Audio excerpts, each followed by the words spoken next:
அஸ்ஸலாமு அலைக்கும்.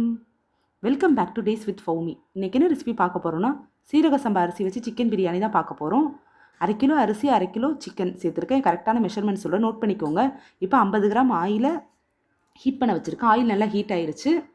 இப்போ 2 துண்டு பட்டை, 3 ஏலக்காய், 3 கிராம்பு, 1/2 ஸ்பூன் சோம்பு, பிரியாணி இலை 1 சேர்த்து லேசாக பொரிஞ்சதுக்கப்புறம் 2 பெரிய வெங்காயத்தை ஸ்லைஸாக கட் பண்ணியிருக்கேன். அதையும் சேர்த்து வதக்கி எடுத்துக்கலாம்.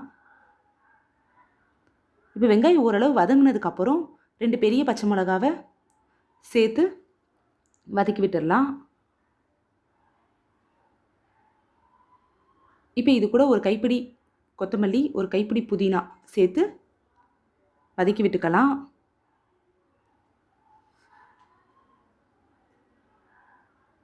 இப்போ எல்லாமே 1 மினிட் வதக்கிக்கோங்க. ரொம்ப நேரம் வதங்கணும்னு அவசியம் கிடையாது. இப்போ 50 கிராம் இஞ்சி, 50 கிராம் பூண்டு, ஒரு கைப்பிடி சின்ன வெங்காயம் சேர்த்து பேஸ்ட் பண்ணி வச்சுருக்கேன். அதையும் சேர்த்து வதக்கி விட்டுக்கலாம். இந்த ரெசிபிக்கு இஞ்சி பூண்டோட சின்ன வெங்காயம் சேர்த்துக்கோங்க. அதுதான் செம்ம டேஸ்ட்டாக இருக்கும். பர்ஃபெக்டான சீரக சம்பா பிரியாணி மாதிரியே இருக்கும். கண்டிப்பாக சேர்த்துக்கோங்க. இப்போ இஞ்சி பூண்டு பச்சை வாசனை, வெங்காயத்தோட பச்சை வாசனைலாம் போனதுக்கப்புறம் 1/2 கிலோ சிக்கனை க்ளீன் பண்ணி வச்சுருக்கேன். அதையும் சேர்த்து நல்லா வதக்கி விட்டுக்கலாம். ஒரு 2 மினிட்ஸ் வதங்கினதுக்கப்புறம் 2 பெரிய தக்காளியை ஸ்லைஸாக கட் பண்ணியிருக்கேன். அதையும் சேர்த்து வதக்கி விட்டுக்கலாம். இப்போ நல்லா வதங்கினதுக்கப்புறம் இந்த ரெசிபிக்கு தேவையான உப்பு சேர்த்துக்கலாம். சேர்த்துட்டு அதையும் நல்லா மிக்ஸ் பண்ணி விட்டுட்டு இப்போ அடுத்து இதுக்கு தேவையான மசாலா தூள்லாம் சேர்த்துக்கலாம்.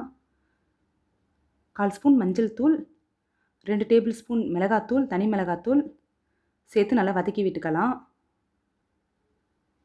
நல்லா ஒரு மிக்ஸ் பண்ணி ஒரு 5 நிமிஷம் எண்ணெயில் அந்த மசாலா தூள்லாம் நல்லா வதங்கினதுக்கப்புறம்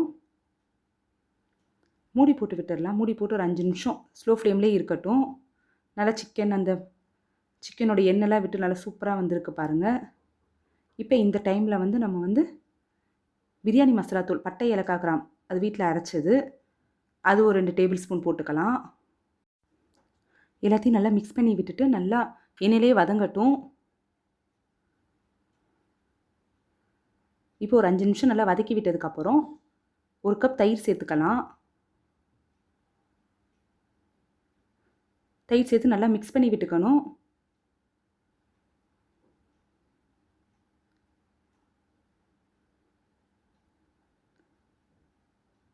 இப்போ நல்லா மிக்ஸ் பண்ணி விட்டதுக்கப்புறம்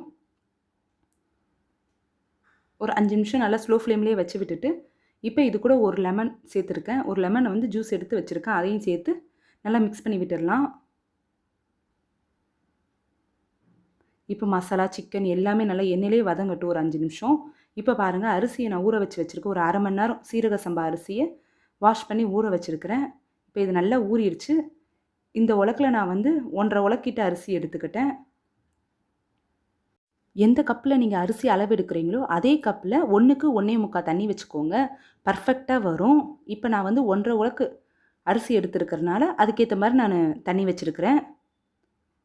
1க்கு 1.25 கரெக்டாக ஞாபகம் வச்சுக்கோங்க. பர்ஃபெக்டாக வரும். குலையவும் குலையாது, உதிரி ரொம்ப வரன்னு இருக்காது. பர்ஃபெக்டாக இருக்கும். இப்போ நம்ம தண்ணியெலாம் சேர்த்து ஒரு கொதிச்சிருச்சு தண்ணியும். இப்போ நம்ம இது கூட அரிசியும் சேர்த்துட்டோம்.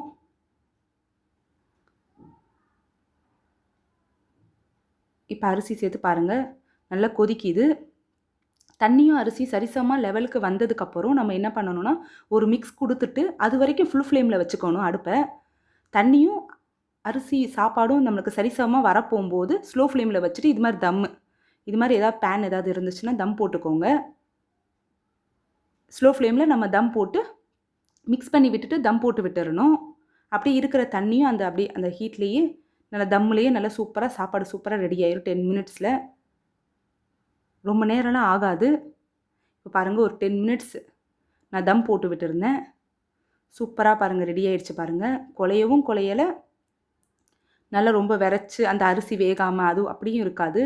பர்ஃபெக்டான சீரக சம்பா பிரியாணி. கண்டிப்பாக இது மாதிரி ட்ரை பண்ணி பாருங்கள். சூப்பராக இருக்கும்.